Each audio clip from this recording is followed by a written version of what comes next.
Добрый день. Я Татьяна Татаринова, профессор вычислительной биологии Университета Ла-Верн в Калифорнии. Кроме этого, я еще рок-музыкант, поэт и четвертый дан по карате. Вот так уж у меня получилось.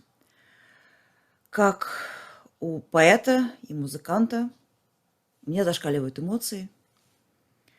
Как у каратиста мне хочется защищать слабых. Но делать это не разобравшись, просто пойти кому-нибудь набить морду, неконструктивный подход. И тут вспоминается то, что я все-таки профессор вычислительной биологии. Я умею думать, надо разобраться, что же происходит, почему так плохо, почему люди умирают. И я вспомнила, что у меня есть старинный приятель Каха Басилия, который оказался в Киеве прямо перед началом войны. И я с ним связалась и просила его поговорить со мной о том, что происходит, и о том, что будет потом. И я делюсь с вами, господа. Надеюсь, это поможет. Так, как ты меня слышишь? Как ты меня слышишь? Связь ужасная. Вот. Ну, во-первых, я очень рада тебя слышать. Вот, Я тоже. вот, я рада, что ты живой. Вот, расскажи, пожалуйста, что сейчас происходит? Поверь, что я тоже очень рад. Что у вас сейчас происходит? Как, расскажи.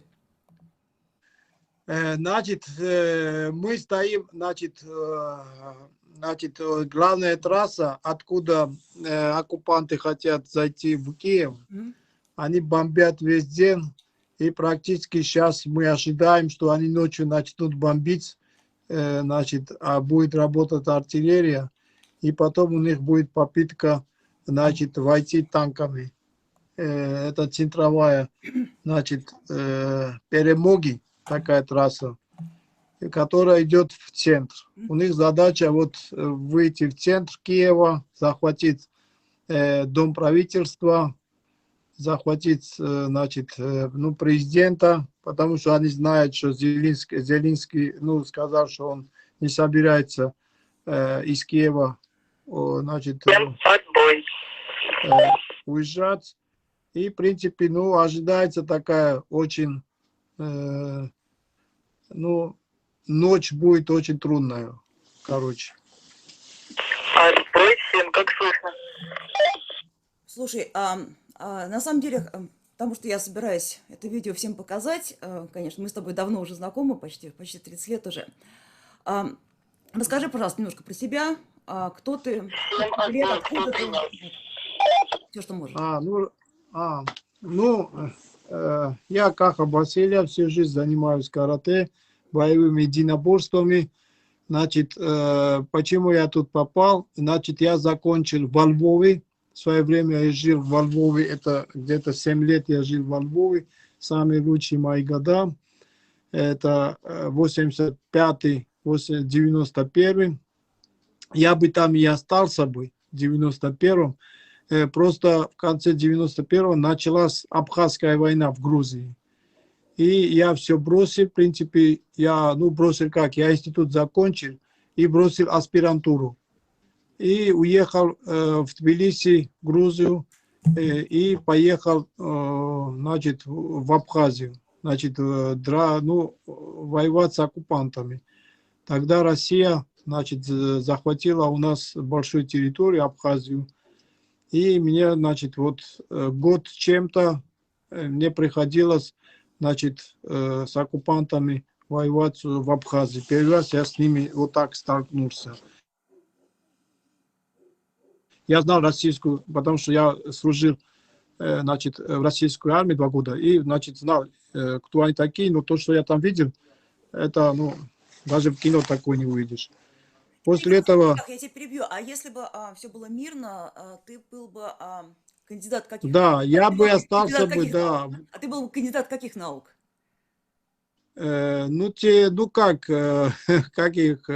Психологических. Я философ по образованию и хотел уже и психологию изучать. Это мой любимый предмет. И вот философия, психология, и все это я оставил, потому что, ну, я изучал боевые единоборства, и она как бы связана, значит, психологией, связана философией. Я изучал восточную философию. И, короче, я хотел этим заниматься в аспирантуре. Ну, мне пришлось поехать и воевать против оккупантов. Ну, как так получилось. После, значит, я уехал уже в Москву, где я уже 7 лет жил, тоже преподавал карате. Ну, я всю жизнь, значит, занимаюсь карате. На профессиональном уровне был спортсменом, был, значит, тренером. Ну, спортсменом как? Я был чемпионом Советского Союза, был чемпионом мира, чемпионом Японии. Ну, практически все, что можно было, я, ну, все сделал как спортсмен. Как, Потом стал извини, как... извини, еще раз я перебью такой вопрос. Смотри, то есть ты сначала поехал воевать в Абхазию, да? То есть ты Да. фактически воевал там с русскими, да? А потом ты все равно поехал в Россию. Как психологически это ощущалось? Ты сначала... Я тогда, вот я скажу, что я тогда, ну, наверное, и сейчас, я тогда, понимаешь, я понимал, что есть Россия, государство, правительство, есть российский народ. Мгм. Простой российский народ. Я вырос на российскую культуру, литературу, понимаешь, и, ну, я не могу, вот, я не знаю человека, который не читал Чехова, Достоевского, Толстого, там, я не знаю, Булгакова, там, в свое время это было для меня вообще. Вот для меня это, ну, русский народ, это, ну, я по-другому. Ну, правительство – это правительство. Мудаки там всегда сидели, в том числе сидели и грузинские мудаки. Так что, ну, я это понимал и сейчас понимаю. Понимаешь, то, что правительство – это не народ. И у меня нету до сих пор даже агрессии к народу, потому что в России у меня очень много друзей, очень много друзей. И они вот звонят, извиняются сами, говорят, они, говорят, в шоке. Некоторые мои друзья переехали в Грузию жить, потому что они не представляют, как можно вот сейчас вот с этим правительством жить в России. Понимаешь, правительство, которое хуже, чем фашисты. Хуже, чем фашисты. Ну смотри, Бомбят многие школы, же детский сад. многие русские отождествляют себя с этим правительством. Я сегодня получила письмо от нашего с тобой общего друга, который мне написал, что я за мои антироссийские комментарии и посты вообще сяду в тюрьму. И я пыталась ему сказать, у меня нет антироссийских постов, я люблю Россию, у меня сердце обливается кровью, мне больно за нее. А то, что я говорю, воспринимается как, типа, как будто я враг. Но я же не враг. Ну, и Как ты это мне, воспринимаешь? вот честно, мне жаль этих людей, потому что многие, вот 30-е годы, многие поддерживали Гитлера. Мгм. Они поддерживали и думали, Гитлер это правда освободитель и правда, значит, вот герой немецкого народа, это как бы, ну, и многие, значит, художники, научные там гении, бизнесмены, очень многие поддерживали и правда считали, что Гитлер это правда вот для немецкого народа, это, ну, все, он сделает все. Ну, потом постепенно люди поняли, понимаешь, все к чему шло. Так и русские, которые сейчас, вот есть какой-то процент, наверное, 30-40 по максимум, я не хочу считать, что 40% поддерживает этого больного шизофреника. Он больной шизофреник. Если это вообще он. Я даже сомневаюсь, что это он и есть, что это Путин. Понимаешь, я сомневаюсь в этом. Потому что, ну, большой шанс, что это не он. Его вообще давно нету живых. И это какой-то, значит, вот военная, я не знаю, группировка, которая, потому что нормальный человек не может до такого додуматься. Понимаешь, вот надо же додуматься, славяне, братья, которые, ну, и что они творят, это Ваник будет, или это будет Петров, или Иванов, пусть хотя бы, понимаешь, зайдут BBC, зайдут CNN, зайдут нормальные, если они, ну, Они не большинство, могут уже они, никуда зайти. Как а там все обрубили, Да, они да, никуда да. зайти не могут. У них Да, остался ну, только Первый канал и Russia Today, ты же понимаешь. да, окей, understand. До сих пор в Северная Корея до сих пор думает, что их футболисты чемпионы мира. До сих пор в Северной Корее думают, что их космонавты сели на Солнце. Понимаешь? Вот, понимаешь, вот как Геббельс. Помнишь Геббельса, да? Все можно поменять вот тут. Понимаешь? Если будет правильная пропаганда. Понимаешь? Все можно. Вот это есть работа то, что вот ваш министр, вот российский министр обороны, который вообще в жизни не служил, в жизни нигде не служил, понимаешь? Понимаешь, я вот как он вообще, вот даже Брежневу я не могу его сравнить. Брежнев хотя бы правда воевал, и он правда вояка был, полковник, там, замполит, там, правда человек. А этот вообще мудак, который нацепил себе там орденами, как этот Ким Ир Сен, понимаешь, мудак. И, значит, представляет себя там, я не знаю, там, маршал, из себя ожесточает, как будто он Жуков, понимаешь, вот этот придурок, понимаешь. Это, ну, маразм, они доходят до маразма. Люди, которые вот братья, которые вот их, понимаешь, вот тут народ уже восстал, понимаешь, народ восстал, народ останавливает танки руками, голыми руками останавливает и говорит, на одном языке они общаются. Говорит, сынок, говорит, куда? И сами вот эти русские, они сами не понимают. Солдаты, они понимают уже, кто уже понял, что их просто обманули. Потому что они заходили тут как освободители. И поняли, что от кого освобождаться? От кого? Где тут Бендери? Тут нету, вот какие Бендери? Президент, их президент еврей вообще. Ну да. Какие вот, о чем речь идет? Как? Какие Бендери? А происходит ли такой процесс, или пока не происходит, ну, вот, что вот эти вот мальчишки, которых бросила их страна, переходят ли они на сторону Украины, или они просто просятся Ой, домой? ой, сколько. Об этом я Знаю, не вот знаю, даже расскажи, вот это же важно. это вот они переходят, не только переходят, понимаешь, они вот, как они узнали, что, во-первых, Зеленский очень правильно сделал, что каждый солдат пленного, значит, приезжает родитель, и ему отдают, только родителю, или папа, или мама. Никакого ущемления, никаких вообще с пленниками. Значит, Прибалтика предоставляет гражданство. Вот солдаты, которые, значит, сдаются, им дается все условия, деньги, значит, Политическое убежище, гражданство, да? все, Прибалтике, да. Ой, в Европе тоже. Европа предоставляет, вот кто сдается, значит, вид на жительство и так далее, много-много чего.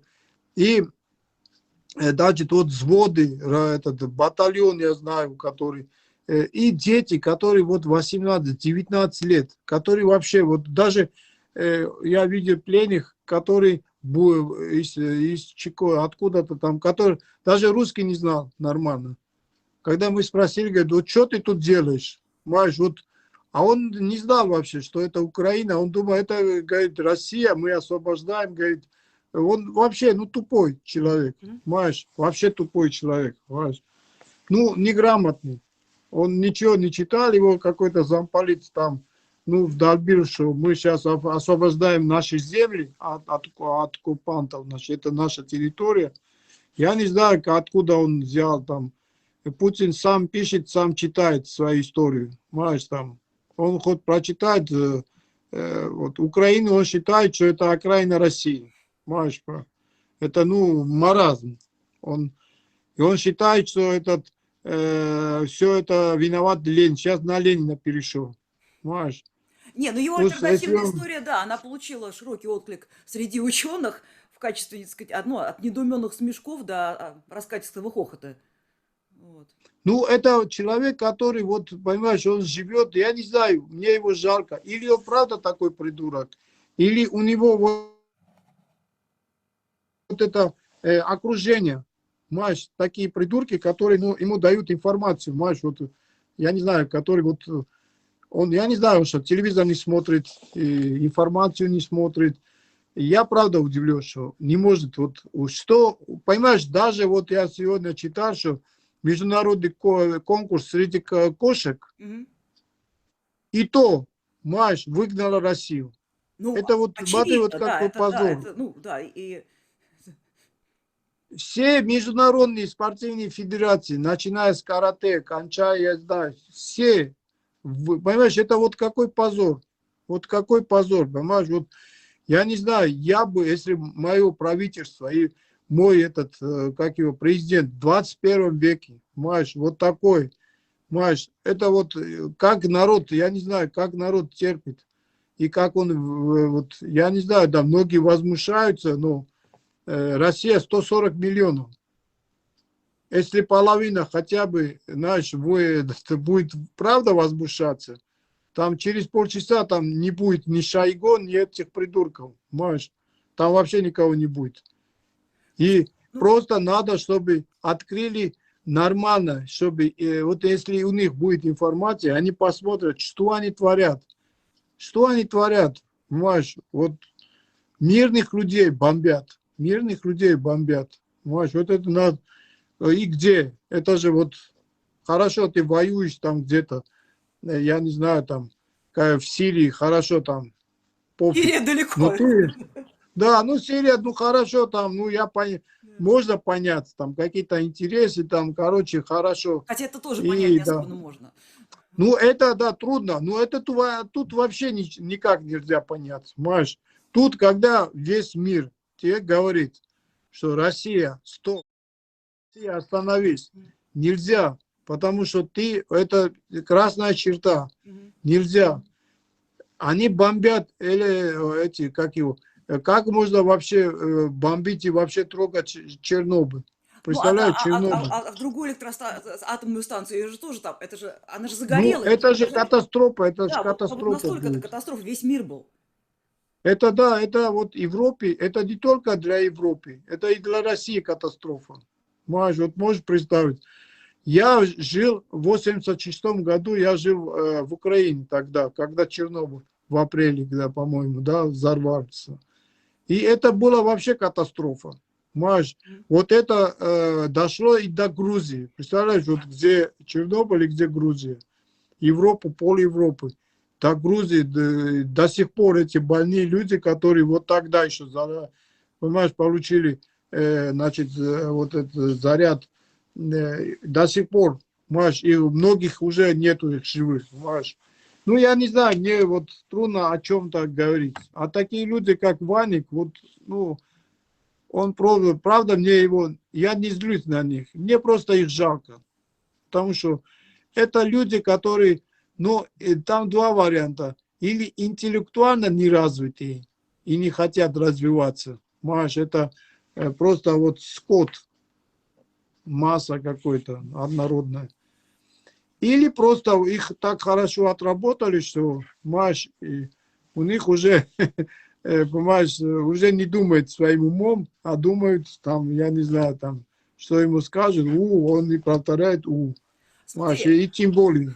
смотри, тут Да. же как, ведь самая частая мантра российского телевидения это то, что, ну, как, ну, самое частое, а почему вы молчали 8 лет, да, это то, что бандеровцы или как бендеровцы, как термин очень смешно они придумывают, сейчас бросают людей под российские танки, прикрываются гражданскими, вот, и вот это вот, потому что, естественно, они получают ту информацию, у которой у них есть доступ. Что ты можешь сказать по поводу вот этого пресловутого украинского национализма и про вот эти 8 лет войны на Донбассе, вот, и про вот то, что украинская армия бросает гражданское население под русские танки? Ну, это маразм. Понимаешь, вот националисты, да, везде есть, в том числе и в России. Мгм. Понимаешь, я сталкивался с этими придурками, и когда в России это вот маразм, когда молодые люди, Ай Гитлер и кричали и ходили, понимаешь, в день рождения Гитлера, там, который 19 апреля, по-моему, да, я столкнулся в Мгм. России с этим. Я был вообще в ужасе, как может человек, который вот пострадал от фашизма настолько, что он кричит «Ай Гитлер», понимаешь, вот это для меня вообще, вот это в России, понимаешь, Мгм.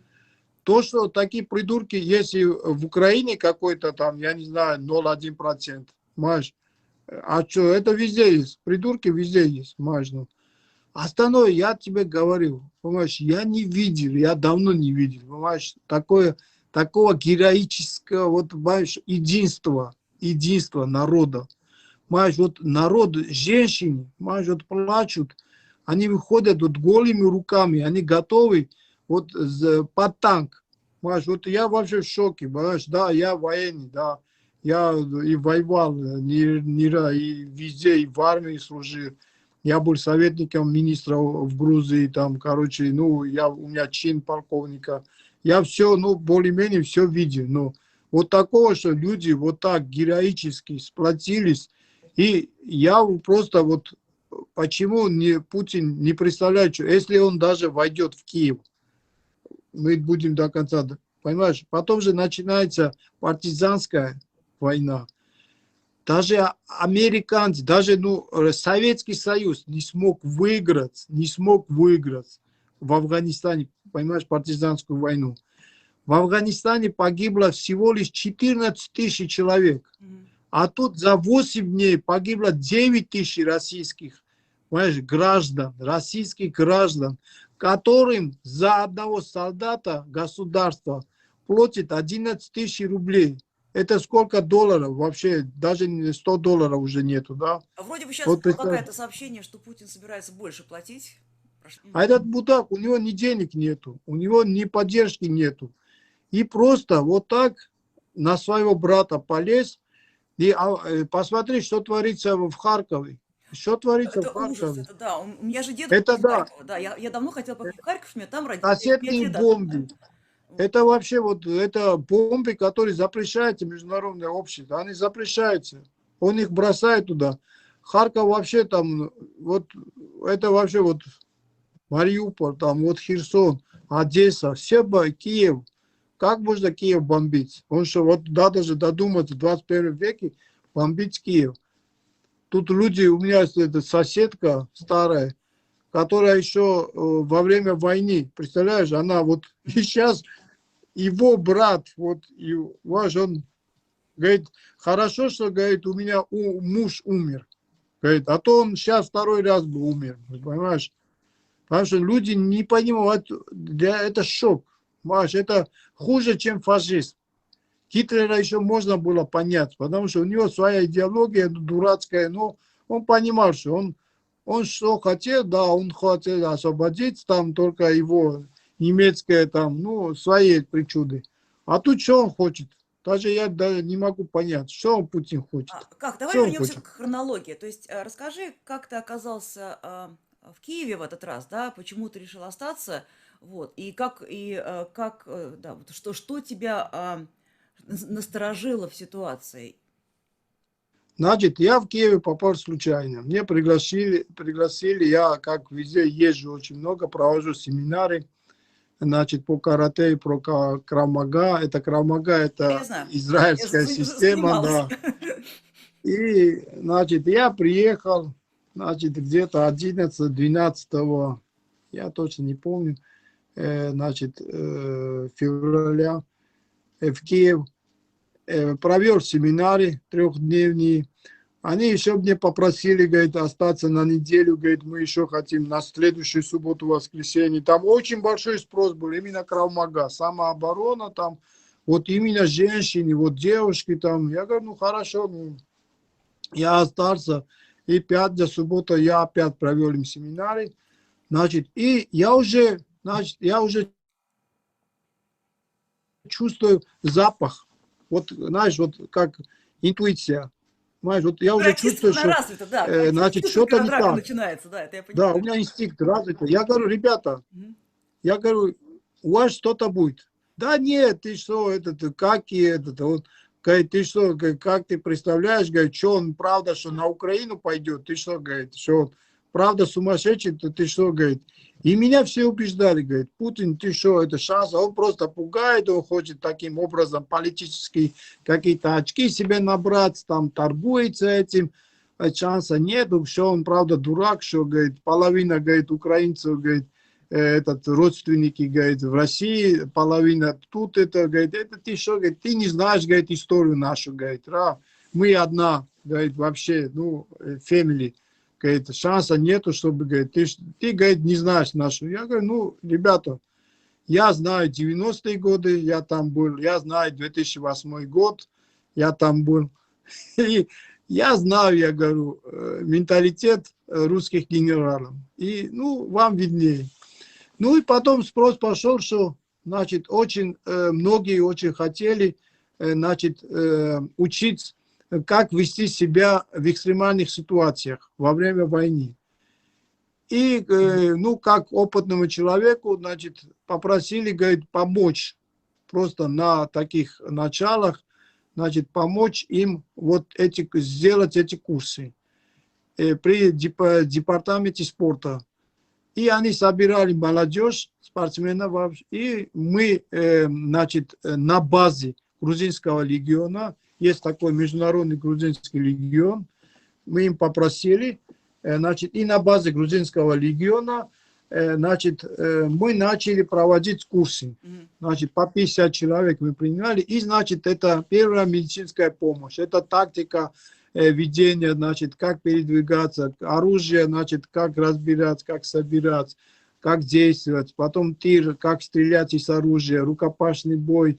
Короче, вот они тут спали в казармах, и в течение 3 дней, значит, ну, в день 10 часов мы вот так по 50 человек, значит, вот готовили, в принципе. И это очень спрос был, мы просто не могли. У нас, да, инструктора у меня, значит, тут приехали в легион, на базе легиона грузины помогали, были американцы, были ребята, значит, и французский легион. Это ветераны, которые вот просто приехали без оружия и как инструктора вот помогали местному населению, вот чтобы как выжить, То есть как народ действовать. думал, что войны не будет, но готовился на всякий случай. Да, ну они поняли, что, понимаешь, вот им интересно стало, что вот молодежь в основном, им интересно стало, вот, а если да, а если правда, что, а как нам быть, понимаешь? И, а когда им интересно стало, знаете, вот молодежи, вот как стрелять, там, как это происходит, как это, понимаешь, значит, тревожный рюкзак, что такое тревожный рюкзак, понимаешь, когда все вот, и как выходить в укрепрайон, как это, много чего мы обучали их, и очень большой интерес. И как-то я вот, знаешь, вот все это, так быстро прошло время, и раз... И Россия, значит, а куда? Да, мне сразу предложили, говорит, все, говорит, мы для тебя подготовили, мои украинские друзья сказали, говорит, Каха, ты не бойся, вот тебе, значит, билет на поезд, дойдешь до Львова, там наши встретят, переведут до Варшавы, вот тебе билет Варшава-Тбилиси, спасибо то, что ты сделал для украинского народа, мы всегда это будем помнить, и все, и билет мне принесли, вот эти билеты. Я говорю, ребята, вы что, ребята, Засуньте ваш билет. вы меня так знаете, что я вот в трудную минуту, я говорю, вот представьте, что мы деремся, ну, а с кем-то вот кто-то, вы мои братья, я говорю, если вы, вот я просто задам по-другому вопрос, если меня, вот вы видите, что меня там 10 человек избивают, и вы что, возьмете билет и говорите, и что? Маш, бросите меня, и что, как, ты что, как ты? Я говорю, а почему вы так, ну, мне и мне же тоже обидно, говорит, у вас сейчас проблемы, мы братья, я говорю, я и русский народ, но в этом случае русское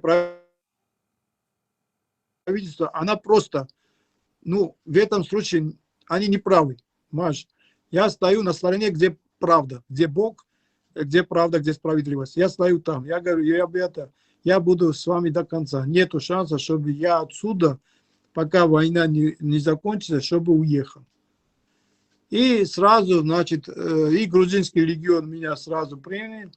Я сразу в грузинском легионе, значит, отвечаю за подготовку, зам командира. И, значит, у меня, значит, начальник базы, И вот эти, кто приезжает, но очень много приезжает, кстати, я сейчас не хочу эти, но из Беларуси у нас есть люди, с Молдовы есть люди, с Азербайджана есть люди, нормальных людей, с России есть у меня ребята, которые с нами вместе воюют, потому что они понимают, что и с Европы есть ребята, желающие, очень много, которые хотят вот против зла, они понимают, что это зло, которого, если мы не остановим, следующий шаг будет Грузия, следующий шаг будет Прибалтика. И черт его знает, понимаешь, где он еще захочет вступить. Понимаешь. Поэтому все многие. Вот я остался и практически вот. И сейчас тоже мы знаем, что Киев может не выдержать и войдут в Киев. Мне тоже сейчас предложили, говорит, Каха, говорит, ты все многое сделал, говорит, пока есть пути отхода, давай, говорит, во Львов хотя бы во Львов. И я опять отказался, я говорю, ребята, я с вами, если мы победим, победим вместе, если нам суждено умереть, то умрем вместе. Я говорю, ну, То есть, подожди, у то есть меня... ты, смотри, считаешь, что если вдруг Киев будет взят, то есть ты будешь драться до конца, и ты спокойно философски относишься к тому, что ты там можешь погибнуть? Да, ну, понимаешь, для меня, знаешь, это жизнь и смерть, понимаешь, лучше жить как воин, понимаешь, и умереть как воин, чем жить, как, я не знаю, да, как проститутка, извини. Значит, Я вот обычно для меня сражаюсь вот, крепче как, так что ты не бойся. да, для меня вот это, понимаешь, я не могу, понимаешь, вот.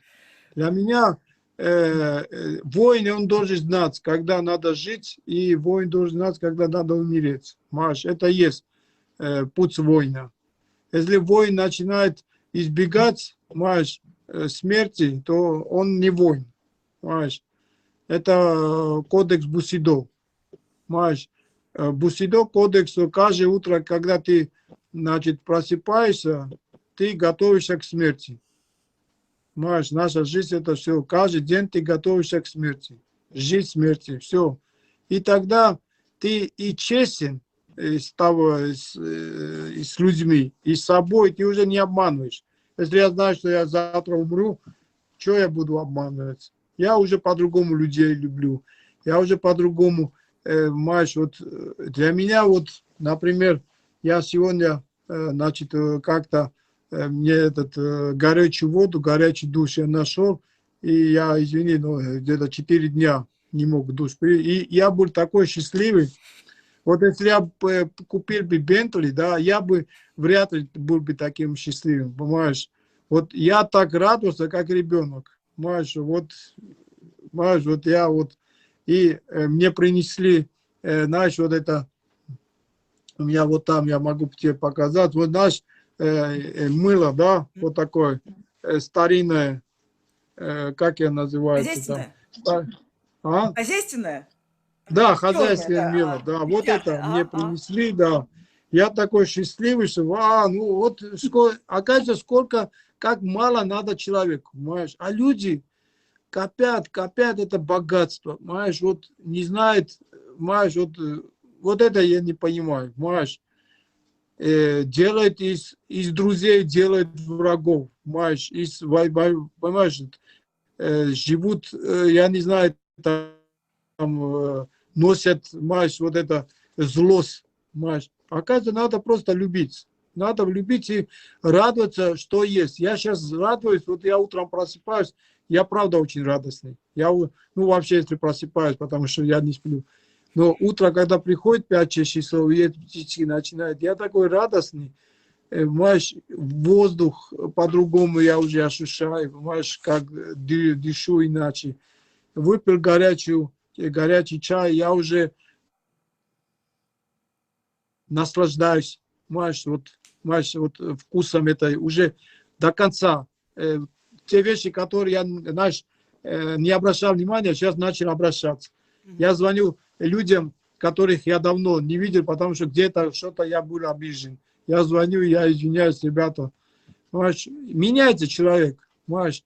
И это меня очень радует. А остальное это мы и так, какая разница сейчас? Ну, когда я умру, через 20 лет или через 2 дня. я же все равно умру. Да. Зато я буду знать, что я жил достойно. Я не жил, как этот, знаешь, подонок, чтобы из-за своей выгоды искать выгоду, понимаешь. И я мог очень многое, понимаешь, и деньги заработать, и понимаешь, все мог, понимаешь. А я Я помню, выбрал как этот ты путь. пивом торговал. Да, была компания в Москве, я был начальником безопасности, крыша этой компании, крыша. И это 90-е годы, я все делал, понимаешь, что Да. делать? Ну да, это Для меня веселое было время. ничего не чуждо, для меня ничего не чуждо. Мгм. Я нормальный человек, Да. но для меня одно чуждо, что я не могу предательства, это я не могу. Предать человека я просто не могу. Я не могу быть подлым, это для меня, я не могу быть подлецом. Понимаешь, все. Это, все есть. Я почему японцев люблю, что в Японии тоже на первом месте, как и у нас, у грузинов, это стоит совесть. Честь, я бы Понимаешь? сказала, честь. Честь, да, честь. У нас стоит честь. Есть народы, для которых важнее не честь, а прибыль. Понимаешь? Это я не говорю, что они плохие, хорошие. Просто их идеология, что Ну да. если я выиграю, да, что-то, значит, я живу, у меня, значит, вот у меня сейчас после этого, Мгм. после Киева, у меня был билет в Нью-Йорк. Мгм. Семинары там, короче, презентация. Кстати, вот моя книга Мгм. на русском языке. Ага. Ха, путь к Да, успеху. да. Я тебе подарю, когда мы... У меня такая же книга на Ты должен иврите. приехать в Лос-Анджелес и подарить мне ее лично. Да, у меня есть книга значит, я хотел сейчас, у меня была презентация в марте, я должен был 10 марта сделать презентацию в Нью-Йорке, Мгм. значит, в Бруклине, значит, на русском. У Мгм. меня, там много русских, Ну я да, да, да, да. язычников. И вот эта книга, у меня была презентация назначена. Понимаешь, там все оплачено, это Америка, ты понимаешь, да, все заранее надо Ну там.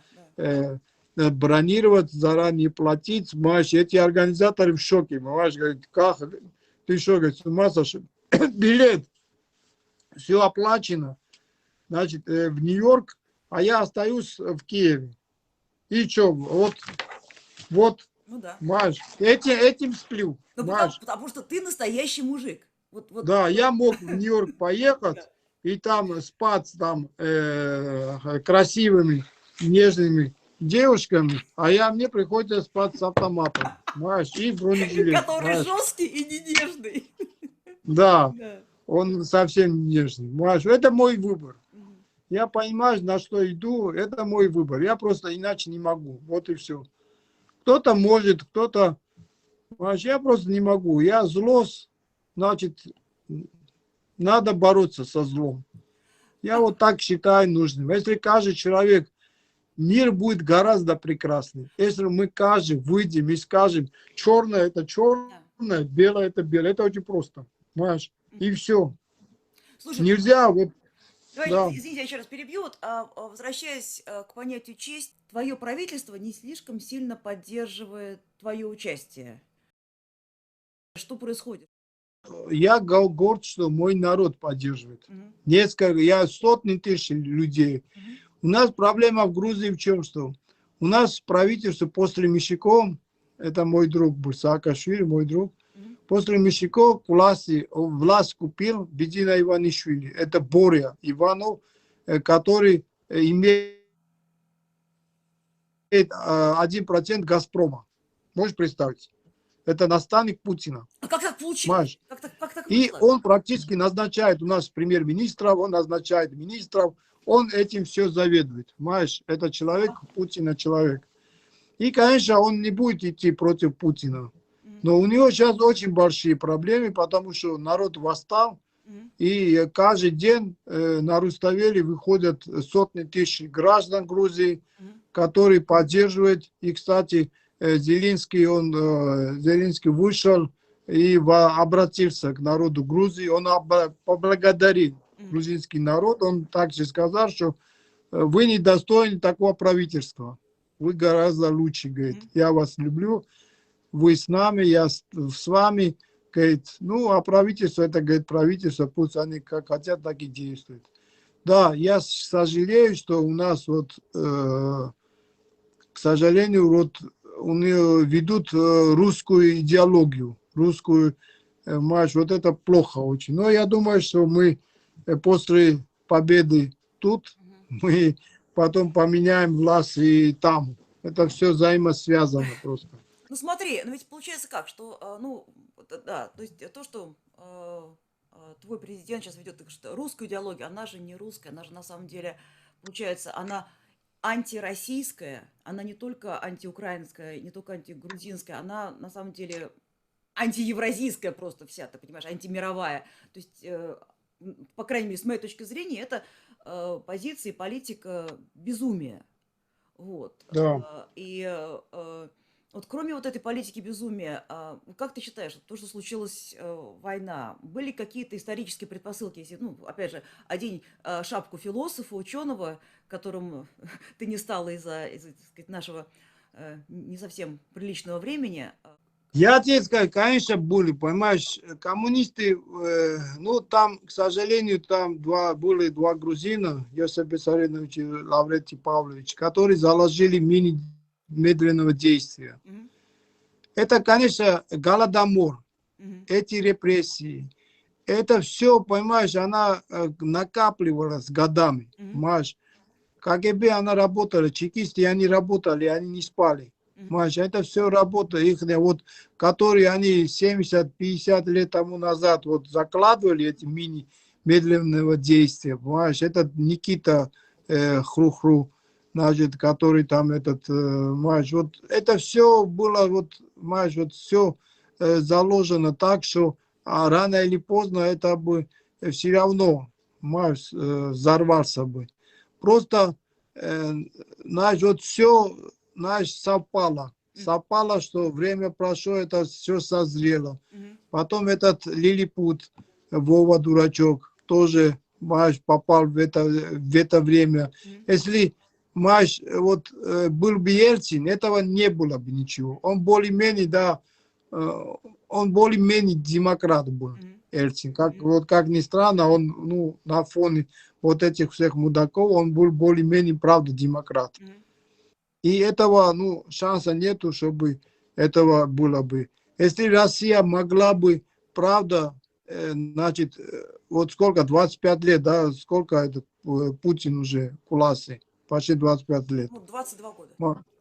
Да, это тоже, почему, знаешь, вот по линии философии, психологии, почему в Америке только 2 раза можно? Потому что людям это надоедает. Да, несмотря на то, что, знаешь, может, правда очень хороший президент, может, правда очень хороший, но все, 2 иди домой, все, иди пиши книги и занимайся. Остальное нет, уже переходит, маразм переходит, как Вова. Маш, он уже все, он маразматик. Маш, 25 лет. У него уже началось этот, Маш, как этот, у него тоже, сука, Туркменистан. Я там был, я в шоке был. Там именно в шоке я был. Этот человек, вот, но он обогнал Путина. Понимаешь? Но зато Туркменистан хорош чем, что он ни с кем не воюет. Он просто дурачок у себя дома. Там, короче, там песни складывают, там нету понедельник, вторник, среда. Там, значит, понедельник это название матери этого Туркменбаши. Вторник это название его отца. Ну, вот маразматик, понимаешь? Да, это уже и там вот гребаный именно, стыд, да.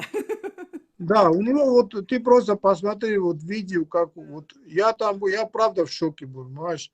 Там ни интернета, вообще ничего нет, понимаешь? Он там, я как представитель Всемирной Федерации, он мне он хотел провести там чемпионат Азии. И я как куратор должен был проверить. Я был в шоке. Маш, я не мог передвигаться. А за мной постоянно какие-то КГБшники ходили. там интернет нельзя, это вообще, ну, это маразм, понимаешь? И везде фотографии этого Туркменбаш. Он Бог, он там Бог. Все, на него молятся, его песни там поют утром в школе. Вот один шаг этого Путина остался вот до Туркменбаши и до Ким Ир Сена. Один шаг. Это будет Северная Корея. Если Россия хочет сделать, уже Северная Корея, у вас уже Северная Корея.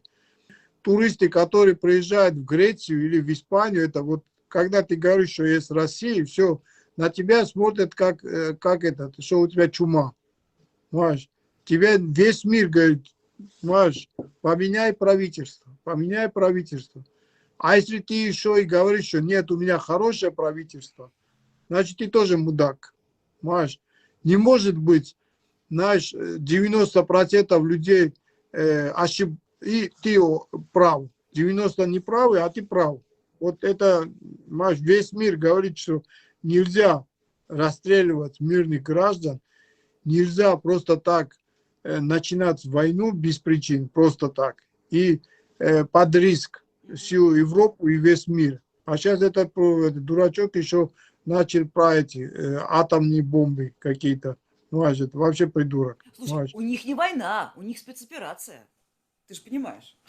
Да, ну спецоперации, я знаю, я военный, я понимаю, что такое спецоперация, понимаешь, но 8 дней бомбить города, значит, 8 дней, значит, убивать мирных населения, да, это вот, я не знаю, да, я понимаю, что это дурачок Шойгу, значит, неправильную информацию подавал. Значит, они думали, что как в Крым, они вот так, на ура, все, до Киева за один день заедут, поменяют правительство, и Путин будет как... Крым тоже это было очень отвратительно, но тогда народ, русский народ это воспринял как, наш вот с земли русский вернул, понимаешь?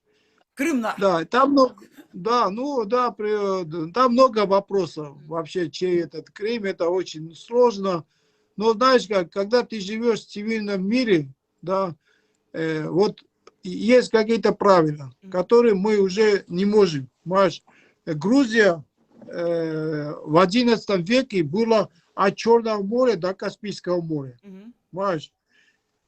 И что сейчас? Нам сейчас воевать с этим? Сочи, посмотри Сочи. Чья это территория? Нет, Это понятно, что грузинская все царства, территория. они Сочи. раздувались, они сжимались, там, ну так. Да, ну нет, Сочи, само слово Сочи, это грузинское слово. Она не может, Имеретинская долина. Это Грузия, там грузины живут. Посмотри, сколько. Это после войны отняли. Сочи, вот Сочи, это само слово грузинское. Сейчас, если мы начнем войну, что давайте Трабзон, давайте нам это же маразм будет. Да? Не, ну Это так. понятно, что вся история человечества это история, что кто-то у кого-то что-то отжимал. Да, мы где-то, значит, остановились после войны, когда война закончилась, создана была ООН, и цивилизация, вот цивильный мир решили, что давай вот мы так, все, вот это Германия, это Бельгия, это Россия, это Франция, это Грузия, все, подписали договор, что это вот так есть. Никакие конфликты, никакие, все, на этом давай, все, понимаешь? И весь мир уже как бы договорились.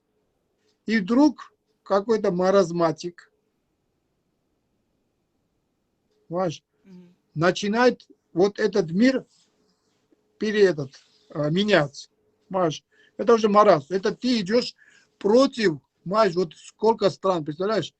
И его поддерживает, по-моему, этот Лукашенко и этот, как его президент, второй дурачок, тоже, кто-то еще какой-то дурачок его поддерживает. Там ну, Лукашенко, не я не думаю, помню. что его поддержит. Просто Путин Лукашенко очень крепко за яйки держит, понимаешь? Да, ну там у них свои эти, я не знаю, там Венесуэла, да, Венесуэла еще его поддерживает. Вот и все. Маш, вот представляешь, вот мир, какой огромный, сколько там, нормально, там 200 с чем-то стран, 210 стран. Из 210 стран тебе 208 говорит, не надо людей убивать, остановись. Что, и самое смешное, вот он завоевывает Абхазию, завоевывает Крым. У него территории китайцы отнимают. Через 50 лет вот Сибирь, этот вот посмотришь, Ну да. это будет все китайское. Не доживу я 50 лет еще. Нет, ты еще молодая. Какая молодая? Мне 52 года, как? Я уже Ну, перестань, до старости я что жить ты. не собираюсь. Сейчас люди живут уже много.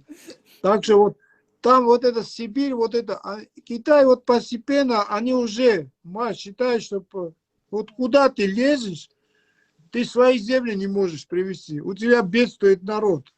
Маш, пусть он сравнивает пенсионера в Европе или в Америке у себя.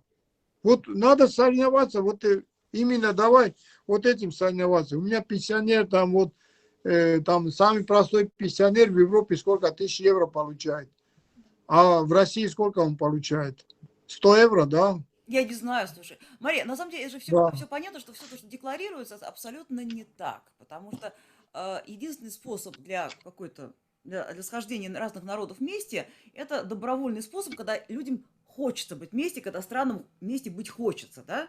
То есть если Украина и Россия доходят до такого состояния, что, ну, как Евросоюз, да, как, ну, может быть, это преждевременное, может быть, искусственное образование, но они решили постепенно сойтись вместе. Вот. Несмотря на то, что они Это не делили, проблема, да, делили, это не делили. проблема. Сейчас Это нет как раз, понятия границ, да? Вот. То есть дай возможность подняться одному сильно, другому сильно и сходить. это знаешь как, если мне женщина нравится, и она тоже испытывает ко мне чувства, и у нас что-то есть, да, тут ничего нету, мы не нарушаем, да, ничего. Да, это демократия, понимаешь? Да, если она совершеннолетняя, да, и мы любим друг друга, мы женимся, не женимся, это вообще уже не имеет значения, да. Ну да. Но если женщине не нравится, но женщине нравится другой, более красивый, более симпатичный, более богатый, более там Неважно, все. может даже карлик нос, Да, неважно. да. А я, значит, насильно тяню ее в постель. Да. Понимаешь? Не понимаешь ты, дура, своего счастья. Да, и говорю, ты еще дура, ты знаешь, сколько теряешь, понимаешь? Ты не знаешь, понимаешь? И насильно ее тяну, понимаешь? Вот почему она-то, вот почему-то она-то скажет, вот да, вот ты был прав, понимаешь? Вот Да. надо вот, да, надо вот, да, лучше вот ты меня избей и насилуй, чем вот этот парень, который меня любит, и я люблю его, вот. Нет, лучше я с тобой буду. Вот, ну, маразм, да? Ну да. Вот то же самое, да. Если кто-то, почему, во-первых, почему я должен захотеть? Вот он говорит, не иди в Европу, не иди. У нас были, вот я точно знаю, что у нас были переговоры, у Саакашвили были переговоры с Путиным. Мы говорим, пожалуйста, мы не пойдем в НАТО. Ну дай гарантии, что ты опять не пойдешь, маш оружием на нас, опять не будешь земли. Дай какие-то гарантии, маш. Дай нам это. У нас вот в Грузию заезжают российские граждане без визы. Вот он свободно заезжает, что хочет покупает, отдыхает там, вообще не проблема. Маш, все. Для граждан Грузии, чтобы мне взять российскую визу, это вот не американскую визу я делаю, я не знаю, за 3 дня. Я в понедельник взял, в четверг взял. Американскую визу. Российская виза, во-первых, бюрократия, страшная бюрократия. Везде я плачу. Мне надо месяц-полтора. И то, это в хорошем случае. Чтобы мне попасть в Россию. Это одно. В Россию, куда я приезжаю, и везде. Значит, я там везде визгуной, значит, черно этот, как его, ну, сама знаешь, да.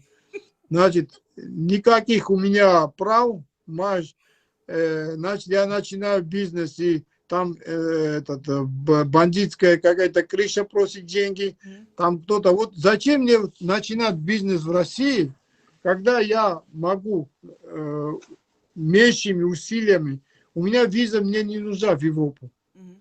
Грузинский паспорт, мы и так едем в Европу. Маш, я в Европе гораздо легче делаю бизнес, гораздо легче зарабатываю деньги. Ко мне никаких каких никто не испытывает. Там им вообще все равно, как и в Америке. Я грузин, я вообще, им вообще все равно, пофиг. Я им интересен, о, давай. Не интересен, окей, все. Знаешь, понимаешь, да? Да. Вот я же должен вот что-то испытывать. Да, вот визу ты мне не даешь. Мою продукцию продавать в России ты мне это не даешь право. Понимаешь? Это не даешь. Самолеты не разрешаешь, чтобы летали в Тбилиси, Москва.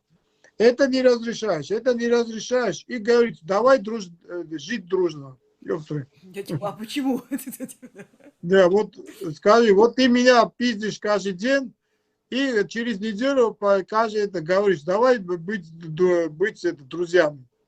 И то старший брат. Откуда он взял старший брат? Что значит старший брат? Почему Россия старший брат? Вот почему? Вот откуда он старший брат? Потому что больше. Цивилизация. Больше. Вот, нет, ну больше это не старший, да.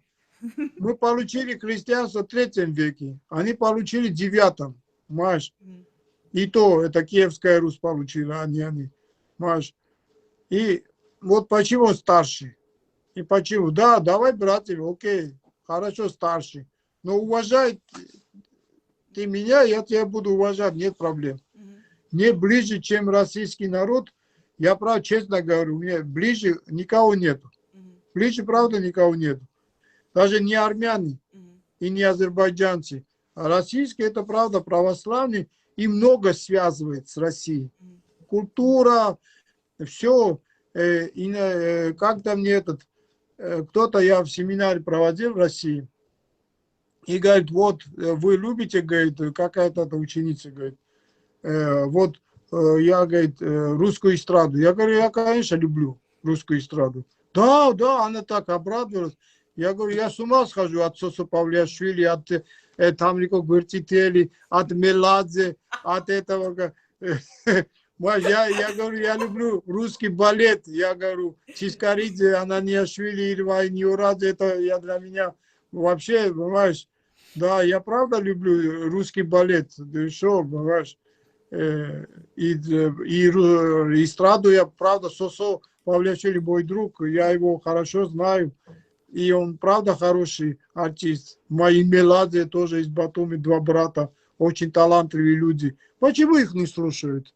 Меладзе выступление, ты слушала Меладзе выступление? Нет.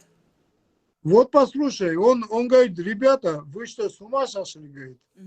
Вы что, у Меладзе там, понимаешь, родственники в Украине, там жена, там, они вот так они, понимаешь? Вы что, говорит? Перестаньте ерундой, это нельзя, это преступление. Остановите войну. Вот человек, который не побоялся ничего. Он вышел, и многие очень у вас, вот знаменитые, я слушал моего любимого этого «Машина времени». Макаревич. Да, он не то, что не только хороший артист и мой любимый певец, он правда герой своего времени. Да? А что такое герой? Ты что думаешь, герой это обязательно автоматом бегать и под танк ложиться? Нет. Герой это вот то, что вот эти люди делают. Понимаешь? Вот он не побоялся, выходит и зная, что его могут за это. Понимаешь? Я не националист. Понимаешь? Я правда люблю все народы. Понимаешь? Я за космополит. Я хочу, чтобы, понимаешь, не было, вот знаешь как, вот чтобы я свободно мог везде. Вот я захотел в Москву завтра, я должен поехать в Москве. Понимаешь? Хочу Минск, хочу вот, понимаешь, я свободный человек. Понимаешь? Вот, я не понимаю тех людей, которые хотят закрываться. И вот именно, вот мы русские, какой русский, кто ты такой, понимаешь? Ты сравни, ты когда начинаешь, вот я грузин, я русский, я армянин, ёпта. Ты прочитай историю Рима, прочитай историю Китая, прочитай историю Я не знаю, там, ты что, какой русский, какой грузин, какой это. Есть история человечества, понимаешь? Стань частью этого, понимаешь? А ты хочешь вот этого кусочек оторвать и ассоциировать себя вот этим кусочком, понимаешь, маленьким, понимаешь? Это маленькие люди, понимаешь? Вот Макаревич, это правда, планета, это правда. Меладзе в моих глазах тоже сразу вырос. Пугачева, кстати, тоже, Да? я не люблю, она сразу выросла в моих глазах, понимаешь? Потому что это правда женщина, которая, понимаешь, вот мне когда-то в 80-е годы, понимаешь, какой-то анекдот был, понимаешь? Да, Леонид Брежнев – это незначительный политический деятель времен Аллы Пугачевой. Да, да, вот видишь, Да. вот эти люди создают историю. Понимаешь, Макаревич создает историю, Пугачева создает историю, Меладзе создает историю. А эти придурки, понимаешь, был такой Андропов, дурачок тоже. Он пришел к власти и первое, что сделал, запретил карате. Почему я так хорошо помню? Вот его уже никто не помнит, этого Андропова. Я был в армии, когда умер Брежнев. Это он был 10 ноября 1982 году. И мы все думали, что начнется Третья мировая война. Нас настолько, вот знаешь, вот все, это американцы, это все капиталисты, они хотят уничтожить Советский Союз и все. И у нас, значит, тревога. Кому он вообще нужен был? Знаешь?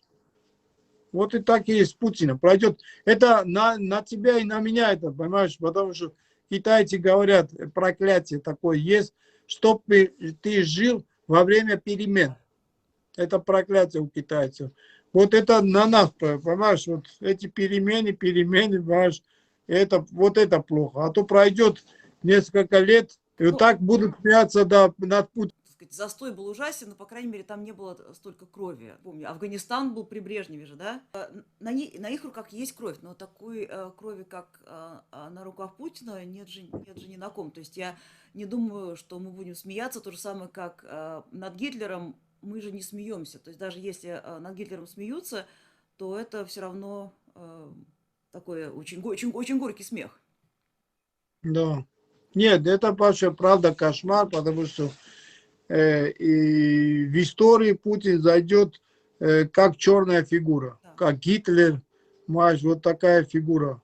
Он зайдет как вот человек-сатана.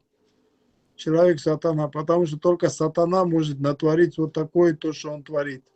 Слушай, у меня сейчас Это осталось просто... еще парочка вопросов. Да. Получится ли украинцам и русским остаться друзьями? Народ, да. Да? Народ, да. У них народ, украинский народ, он очень простой. Вот если завтра даже, вот, понимаешь, вот это все закончится, и вот между простыми людьми, вот сейчас тут у меня есть, я общаюсь с русскими тоже, мне пишут, понимаешь, нету, вот никакой агрессии нету. Вот простыми людьми нету никакой агрессии. У нас было 2008 год, да, там, который тоже, там был, это вообще кошмар, то, что они творили, понимаешь. Но через несколько месяцев русские туристы заезжали в Грузию, там вообще никакого вот дискриминации, вообще ничего, вообще никакой дискриминации.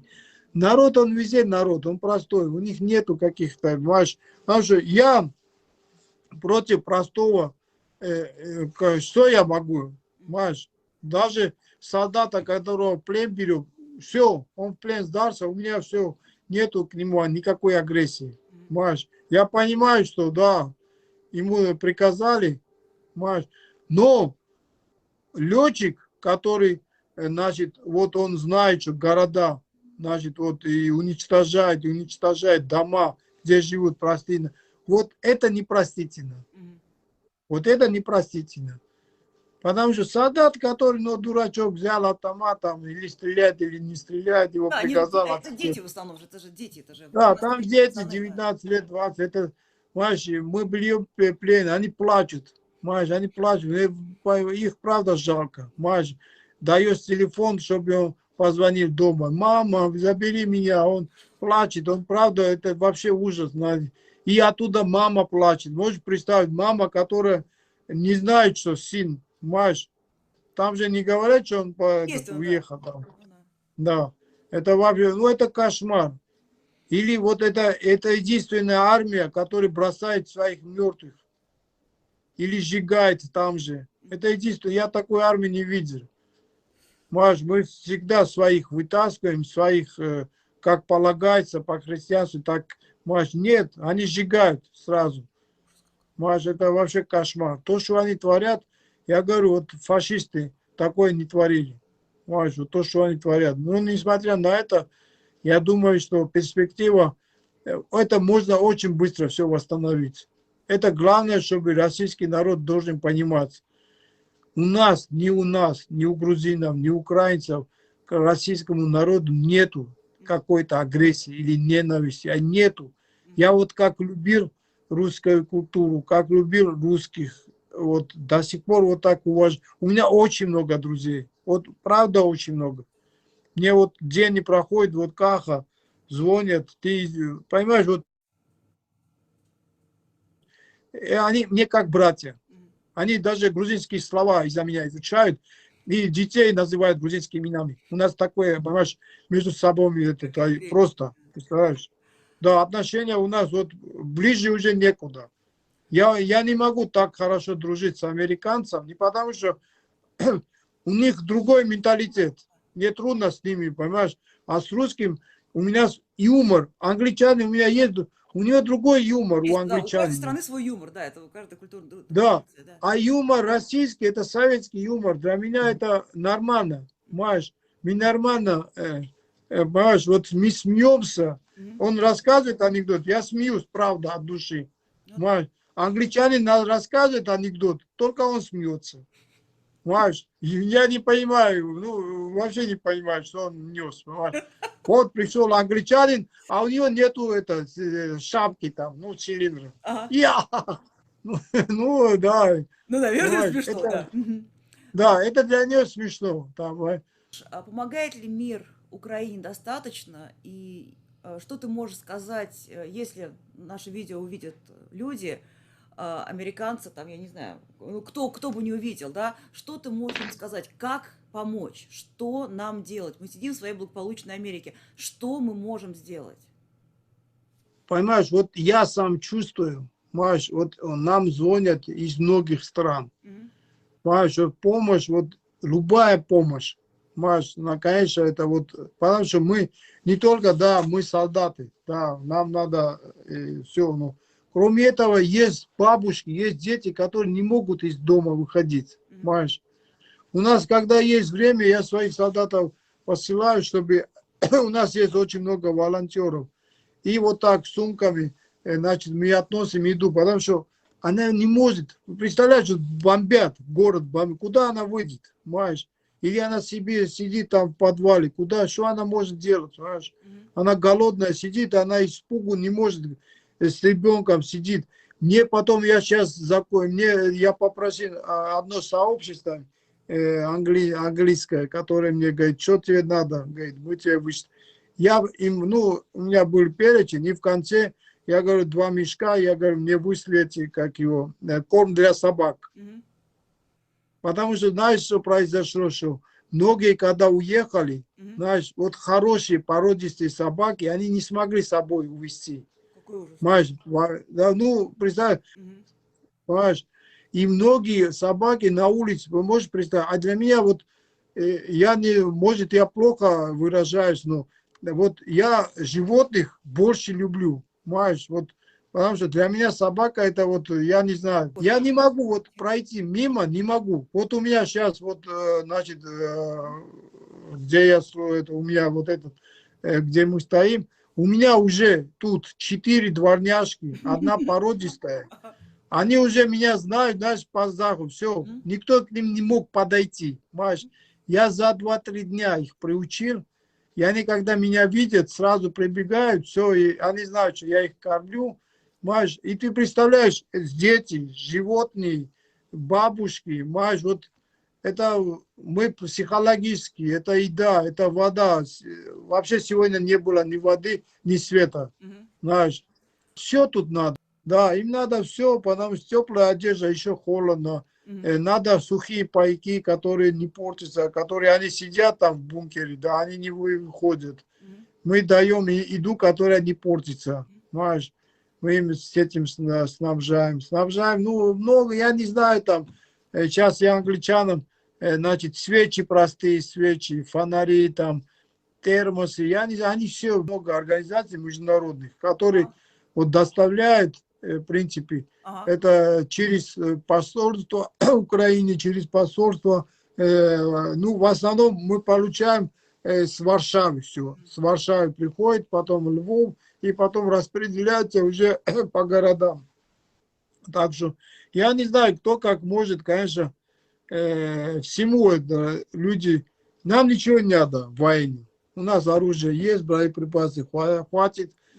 Пойдем партизаны, будем уже закажи улицу, закажи, я не знаю, там, им очень трудно будет. Они завязнут, это будет для них, это вот, я не знаю, столько, вот мне правда, вот жалко матерей, российских матерей, мне правда жалко.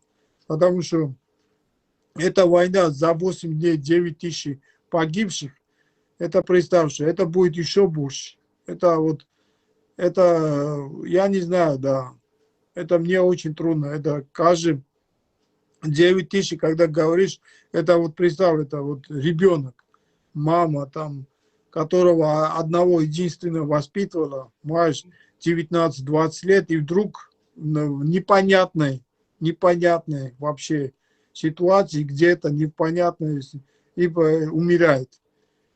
И ничего ты не можешь, и похоронить своего сына не можешь, понимаешь, вот я не знаю, мне, вот, мне стыдно за русское правительство, мне стыдно.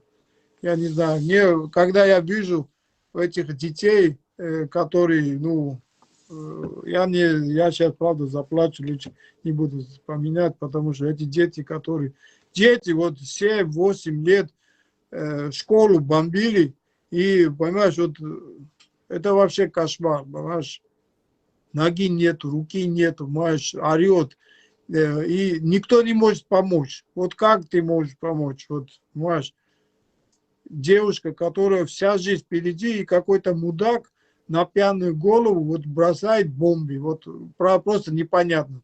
Хочет на этот, вот что хочет, понимаешь? Кто тебя спрашивает? Мы так хотим жить, оставь нас, нам так нравится. Все. Я тоже не, я в Грузии там были, значит, вот кто-то у нас тоже вот парень там красит волосы в красный цвет. И давай его сейчас отпиздим. Я говорю, а кто тебя спрашивает? Хочет, пусть красит, это его волосы. Вот кто тебя спрашивает? Понимаешь? Или там Сергау, понимаешь? Вот почему он так ходит. Меня раздражает. Если мы не привыкнем, что моя демократия заканчивается, где начинается твой нос. Понимаешь, все. Тут я, вот они, мне это не нравится, твои очки. Окей, не нравится, иди. Понимаешь? Но я пришел, твои очки отнял, разбил, вот так тебе надо, так тебе лучше. Понимаешь? Вот, понимаешь, вот это вот, правда, это маразм. Это мы перешли, уже маразм перешли. Я не знаю, да. Я все равно надеюсь на Бога. Я надеюсь на... Я не знаю, на что мне еще надеяться. Не знаю. Но я надеюсь, что до завтра доживу. И Киев, российские оккупанты в Киеве не зайдут. Вот этого я очень хочу. И каждый день для нас это как это, целая вечность. Я научился любить уже каждую секунду, каждую минуту. Научился любить. К сожалению. Слава героям, слава Грузии, слава вообще вот цивильному и Западу, и Америку, которые вот вовремя стали вот на стороне справедливости. И правда, вот если не Запад бы, было бы еще хуже. Маш, это было бы вообще катастрофа. Слушай, все-таки еще один последний вопрос. Ты считаешь, что НАТО не стоит вводить войска в Украину или стоит? Понимаешь, если там был бы нормальный президент, понимаешь, вот нормальный президент, он бы вел бы войска. Мгм. Маш, он бы вел бы войска. Но это одно, а второе, что Путин еще что сделал, что Путин показал всему миру, что не так страшен, значит, черт, как его балуют, да. Мгм. Маш, то, что думали, что эти российские войска, это, Маш, ага, на самом деле, Маш, вот это за 2 дня взять Украину, Мгм. это точно у нее не получилось, Маш. Интрига не вышла. Так Но, что, но все же боятся ядерного чемоданчика, что он нажмет на кнопку и всем будут, пардон, пиздарики на воздушном шарике. ну вот, я не знаю, я все равно надеюсь, что он не настолько глуп, потому что это пиздарики будут не только Европе и Украине, это же ему тоже будет пиздарик. А он в бункере. Ну, он в бункере, да, но его народ же не в бункере, да, сколько он, понимаешь? А ты думаешь, ему не насрать? Ну, я думаю, уже вот мне трудно, да, понять, да. Вот у него хотя бы, если 1% хотя бы остался, вот что-то, Мгм. да, он этого не делает. Поэтому должен вот российский народ проснуться, понимаешь, вот. И, понимаешь, вот я тебе говорю, если российский народ проснется, 50-60%, все, там, пусть посмотрят, любая диктатура рано или поздно, понимаешь, а он не такой диктатор, как Сталин или как это, понимаешь, как закончил любой диктатор, Чаушеску как закончил, как Саддав закончил, как, я не знаю, там, любой Цезарь. Мгм. Калигула был сильнее его, понимаешь, у него все было, понимаешь. Но вот так он закончит. Он очень плачевно закончит. Я тебе говорю. Так что, ну, дело времени. Просто вот люди страдают. Больше ничего. То, что Россия проиграет, я в этом, ну, 100% уверен. Просто вот за счет жертв. Это, понимаешь, вот растягивается за счет жертв. Вот и все. Это дело времени. Так что то, что им говорили, что в Афганистане они проиграют, они проиграли. Просто считаю, что 10 лет они там потеряли 14 тысяч человек. Ну да. Понимаешь? Вот так, так и будет и тут. Шанса нету, они не победят. Потому что украинский народ, они, шанса нету, чтобы они так сломались. А шанса нету. Вот поверь мне. Я тоже в это верю, но я надеюсь, что все-таки как-то мир опомнится немножечко быстрее и закончит эту Ну, войну. надеюсь, что с помощью таких людей, как ты, наш мир опомнится и поймет, что Маш, надо стать на стороне света, Да. Маш, а не темноты. Маш, все равно, если не имеет значения, кого ты веришь, Будду, Магомеда, Иисуса или как Высоцкий пел, да, не имеет значения. Если ты что-то хотя бы веришь, кроме сатаны, да, я думаю, что ты просто обязан, Маш, вот помочь миру как-то словом, поступком, что-то хотя бы, понимаешь, чтобы вот эти, не видеть эти слезы на маленьких детей, понимаешь, это слезы на матерей, понимаешь, это ужас, понимаешь, вот мать, когда теряет своего ребенка или ребенка, это вот, ну я давай не буду, я не могу про это говорить, потому что это ужас. Да я понимаю, я вчера видела видео Гордона с Ходорковским. Ходорковский тоже расплакался. То есть, это, знаешь, время, когда мужчины, когда сильные мужчины плачут, это блядское время. Это очень, вот я когда смотрю уже вот не в этом компьютере, не в телевизоре, а это вот Да. смотрю, понимаешь, вот это вот, это я не знаю, после вот этого, я после Абхазии, да, мне надо было, я не знаю, несколько лет, и то я был молодой и не так все воспринимал близко к сердцу. Понимаешь, и то мне понадобилось там, и с помощью карате я вышел. Но сейчас это гораздо труднее будет для меня. Понимаешь, я потому что сейчас гораздо ближе я все это воспринимаю. Понимаешь, я воспринимаю уже по-другому, как отец, как, понимаешь, вот по-другому это все вижу. И это все, когда я столько прожил, да, я же тоже не молодой. Дай Бог, эта война закончится. Я меня ждут, все равно они перенесли меня, у меня будет в Америке, значит, вот презентация книги. В Лос-Анджелесе И, сделали. значит, ну, надеюсь, да, мы скоро увидимся, и эти дни мы будем вспоминать как плохой сон. Маш, я на это очень надеюсь, да, я очень надеюсь на это. Все, держись, Посмотрим. держись, держись. Спасибо. Спасибо тебе, Каха. Спасибо. Спасибо.